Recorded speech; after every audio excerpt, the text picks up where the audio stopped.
I have a very special guest here, uh, the wonderful astrologer, Joyce Pietras. I'm going to introduce her in a moment. Joyce Pietras has been on a path of discovery for over 5 decades. She delves deep into the realms of esoteric astrology, tarot, healing, and the mystic arts. Her journey has been rich with experiences from coaching synchronized swimming in her youth to connecting with the cosmos through astrology and harnessing the healing power of crystals. So I would like to welcome here the wonderful Joyce Pietras. Hi. Hello, Joyce. Hi. It's so wonderful Chuck. to have you here. It's so nice to Thank be you for here. being a guest. Yes. Well, Joyce, you're about to launch your own channel, just like I've done. Tell us a It's all little. new to me. I'm having fun. New to me too, but I'm having fun right now. And we were talking last night on the phone privately, and I said, you're just going to have a blast. You're going to be on such a journey. And we're both being guided magnificently by our manager, Debbie Brady. Thanks, Debbie. So Joyce, what is the name of your channel? What are you calling this? My channel's name is MysticSoul Insights. I like that. And you're going to launch tomorrow. Is that correct? Tomorrow I'm going to have one of my first videos. Yes. Mm-hmm. Excellent. I think there's a new intro video out talking about tomorrow. Okay, that's great. Well, I'm certainly going to be watching. I'm already a fan of yours because you have privately read for me as recently as last night, and I can verify that you're a very patient woman because I was like, tell me more, tell me more. You know, I had all these nagging questions, and you just you spent some time with me the week before, some time last night, and you're helping me with a personal issue right now. And I've got to say, you gave me a lot of peace of mind. Oh, I'm glad. I think that's a great thing about astrology. I think it does give people peace and assurance. There's always a time for everything. And astrology is all about timing, the cosmos, the planets. And sometimes you just can't rush things. Unfortunately, we're all in a hurry, Yeah. Joyce, tell me, what spurred your interest in astrology? Oh, gosh. When I was about 8 years old, a friend and her mother would take me to her astrologer. And she lived on the beach. And this astrologer, after a while, we came into her house when she was done, and she gave me a little reading. She said something about my chart and said something to my friend's mother. And, and so that spurred my interest. I started reading my horoscope in the paper. Then in college, I bought a table book of astrology and read that. That was so interesting. And it wasn't until 1977 that I officially started taking classes. I had a private instructor, my cousin and I. And we were in class with her for a year, and we passed her tests and whatnot. And then after that, we joined a discussion group with a group of eclectic women. We had an anesthesiologist, and we had a teacher. We had a librarian. Included with 2 youngsters, because we were pretty young back then. And was that you began your formal training? Yeah, that's when I began my formal training, and that was back when computers looked like what came out of a computer looked like something you get at the grocery store. And I remember those. We had to do it all by hand. So we had to use our mathematical skills to erect charts and stuff. Yeah, because I was going to ask you, what was it like to do charts back in the 1970s?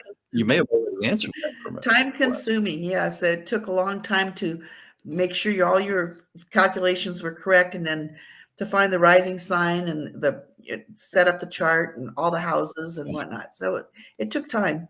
But I was going to ask you how much your mathematical skills would be required for this. Well, I was good at math. I still am, and so it was easy. We had to use a nautical ephemeris to find the exact points of all the planets and whatnot. What is that? A Nautical Ephemeris. I've A never heard of nautical it. ephemeris is a great big book, and it's got every year it's got the position of the planets at certain times. It's Mm, very, and you use logarithms to find out the yeah. exact point, the exact number of minutes and where it was, according to where Oh, you were born. yeah. Yeah, It's like it's very much a science and it's very much an art both. at the same time. I know that in Western culture, it's been more or less, many diminish astrology because they claim it cannot be proven to be scientific. But it sounds to me like you have plenty of proof that it's scientific. Well, if you believe that that the planets and are vibrational and that Yeah. everything just like is light vibration and whatever. Yeah. It's there. It really does work. Yeah, I very much believe Yeah. that. I've seen plenty of evidence. I mean, just from all of the astrological charts I've had done for many years, including what you've done for me recently. It's just always astoundingly on Yeah, target. once the computers got going in the early 90s and you could erect charts in minutes, I really got interested in the art part of it. Before Yeah, I was into the scientific part of it, the mathematical part of it. And I also did some, I could look at the charts and tell what they were. I opened books and read a lot of astrology books by different people. And, they would tell you what aspects meant and what this meant and what that meant. But once you could do it and have your chart right there instantly, yeah. it changed a lot of things. Well, let me ask you, do you enjoy it more Yes. now that you don't have to? Okay, yeah, because some people, they actually get into all of that, the mathematics and the nuts and bolts of it. But for you, it's a relief to just have that out of the way and you can just focus on the, shall we say, Right. the spiritual side of it, Right. the art part. Yeah, that's the way I would feel about it. But to me, there's something so beautifully poetic about it. I was doing a little research today on astrology, anticipating our Oh, interview, and how cultures going back centuries, it was literally looking up to the sky for the answers to life. And I think that's as poetic. above, so below. Yeah, Yeah. I love that very much. Um, when you've worked with tell me about how when you work with clients and their charts using a computer, I know you've Right. Usually touched people would come to me and ask me something when they were facing a major life change. You know, hence me. it was usually about, their relationships, Yeah. their jobs, uh, if they should travel, just all sorts of things Yeah. but mostly during a major life change, should they break up with their boyfriend or girlfriend, or should they go to college, or should they go back to school, things like that. Yeah, that's what I meant, how you give people peace of mind. Yeah. So it I don't. it it kind of fell into 2 camps, Chuck. Um, Mhm. someone is usually it when they talked about relationships, either it was someone that was in their life already, a husband, a Okay. boyfriend, and then it was something usually the general thing is, "When am I gonna meet my soulmate?" And that's a lot Yeah. harder. I can help you with that, but that it takes a lot more time. But if you have someone in your life already, it's just a matter of getting their birth information. What we Yeah. need is the date, the exact of as time as you can get, and the place that you were Mhm. born. And from that, easy to Yeah. calculate.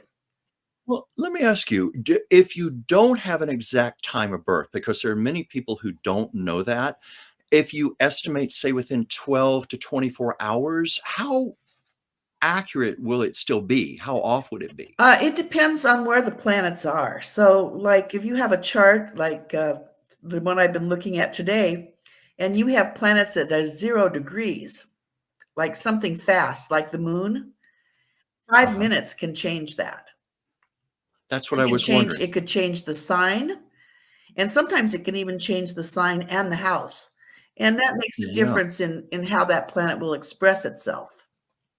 Right, right. No, no, that's intriguing. You answered that very well for me because I've always wondered. I've had some claim to me it doesn't make that much of a difference, but I'm more the way you just answered that for me. How it, it's so precise, especially when you have to be mathematical with your calculations. I could see where 5 minutes or an hour Right. could make a Now, if difference. they're slower moving planets, then, not really. It's not going to make that much difference, but it will put them in different houses, perhaps. Yeah. Because, Oh, yeah. because if you're not close to your knowing, and it's not within minutes, if it's just a couple of minutes, it might not make a difference. Of course, if it's a 0-degree planet, it might make a difference. Yeah. But things like, Neptune, Uranus, Saturn, Pluto, we still consider that a planet. Maybe Yeah. those bigger outer planets, they will make a difference. Make a Yeah. difference in them. I was actually upset when they downgraded Pluto. It said it was no longer a I planet know. because you know what? It was only, I think, like, was it 3 years ago we got our first ever look at Pluto? And A real look, where I forget which spacecraft was sent out there, but it was obviously it was like our with a telescope. right. And they sent it there, and it gave us our first real view of Pluto. I thought it was one of the most beautiful planets in our solar It's system. gorgeous. Yeah, and it Yeah, does clear out its area, but that's how they tried to describe it. But they made it a dwarf planet. yeah. It's a dwarf, You know what but intrigued me it's about a Pluto? mighty planet. Let me tell you, it was Yeah. Oh, I discovered. know It that. was I discovered, know. when they were made the atomic bomb about the same time. Yeah, yeah. It was the Cassini spacecraft that was What? there. You know what intrigued me about Pluto? Did you notice how it literally had a heart? Isn't that On the cool? I mean, there's a literal red heart shape on the big heart on the front of the planet. And I remember when those photos were released in the news, I thought, we are the first human beings in the history of humanity to see Pluto. It's really something. And so I was wondering if there was even something about Pluto being revealed because, Pluto is always considered such a mysterious planet, so far out. The fact that Pluto literally revealed itself to us, if that was even tied in with Yeah, astrology in some way. Pluto revealed to us when we discovered Pluto was the same time that we discovered how to make atomic bombs and use nuclear power. And that's why it's such a powerful planet. Yeah. Those kind of things happen where something in history happens and the planet is discovered. Yeah, I remember you telling me about that, about it tying in with the atomic bomb, and Right. now it being revealed. I just thought there had to be something significant Yeah, I about it thought it being was revealed. interesting that I started taking formal classes the same year that Chiron was discovered. Yeah. And that's Well, I do the planets, I do the asteroids, and I do, the luminaries, of course, the sun and the moon. And I can do all sorts of different things. But I know that. I I've worked. I You're can do amazing. your natal chart, I can do your solar returns, I can do Oh, I want to consult more with you. I can't wait. comparison charts if you're interested in a relationship, and synastry, which is just it's another comparison of relationships to see where your planets Something. fall on somebody else's chart. Yeah, I'm going to take advantage of my working relationship and friendship with you, and maybe take you up on a few of those things because I'm certainly going to have Yeah, you on this show a number of times, and I'm looking forward to being on your show too. We're going to I'm be really happy teaming to up. work with you, and I'll be Oh, happy I to love you, work with Joyce. any other individuals that want to learn more about Yeah. maybe the changes that are going to be happening in their life, and Oh, yeah. maybe help them make decisions that'll be best serve them and I think other so. people. I think you're going to do a valuable service with your show, Man, and if I can't answer someone's question like when's my soulmate coming, if I can't answer it by astrology, I'll just read them. I'll just get out my tarot deck and give them a I reading want there. that. We talked too long last night on the phone, but I definitely would love to have one of your tarot readings sometime. Well, before we bring on our next Yeah. guest here, how do we contact you? And also, is there anything else you would like to tell us about the launch of your channel? The first thing I'm going to do on the launch of my channel is I'm gonna talk about what 2024 is Oh, numerological speak, and it's gonna be a pretty big, powerful year. So I'm wow. gonna do some numerology and help you figure out, give the people that are watching an idea of how to find out their their year number today, what number year they're in for themselves. And then they'll know what their year is going to be personally for them next year too. They can figure that out. Of course, it doesn't change the year itself. So the year itself Yeah, is going to be big, and that's for all of us. for It's all of going to be us. an eight. Well, It's going to be an 8 year. Very okay. Well, when powerful. you say going to be big for all of us, this is probably too broad of an open-ended question, but is it gonna be positive, It or it's just gonna be depends. a ride for everybody, whatever they need for Well, themselves? everything can be positive or negative. It depends on Yeah, how you choose to use the power that you're going to be given. So I would say that if you okay. use that power to help people, to gain Yes. your own power, have more self-respect, but give that to other people, I think that's good. If you're gonna be do something else, I don't care to know you then. I love that. I love that. I was talking with our manager, Debbie, earlier today, and I think all of us who are in this circle we're all like-minded. We want to use our shows for the higher good and to spread Right. goodness and empower people. We share that in common. That's why I think you and I have a good synergy with each other. I'm just really looking forward to this. Yes. But Joyce, if it's okay, I have a special guest here. Okay. Uh, Well, you asked me a question that I would like to tell people that I'm putting up a website, oh, yes, MysticSoul please tell us. Insights, and I'm going to have a fan page on Facebook. And once Excellent. that's all in place, probably we'll get it all organized and up and ready and running by January. And then I would be able to Excellent. maybe do some private readings. Oh, I'm so excited for you. I'm